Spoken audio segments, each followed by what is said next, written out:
And I very much see the overreach of national security and anti-terrorism law in combination with the surveillance state that we're now very familiar with, thanks in large part to Edward Snowden's massive wake-up call in 2013. I see both of those issues, and we've documented that in this study, converging to really undermine and threaten not just the source confidentiality relationship between journalists and sources, which could include, of course, whistleblowers, but it's also undermining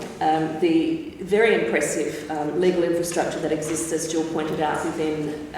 the EU in particular, thanks to the European Court of Human Rights and other jurisdictions that interact with it. We've seen massive attacks on the First Amendment in the US. The kinds of attacks we're seeing on journalists, I think, are also part of this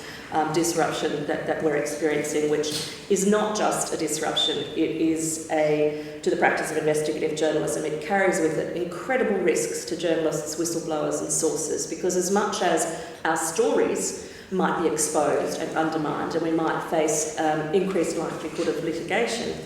of course we're also, in certain contexts, prone to exposure to criminal sanctions, jail,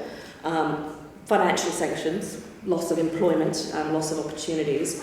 but most importantly in contexts where there is serious danger. So perhaps that's working with various national security or working to report on national security agencies, but it could be working to report on organised crime, it could be working to report on conflicts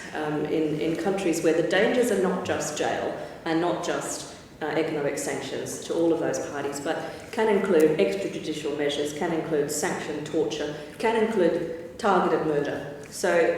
this, I think, is something that we need to remember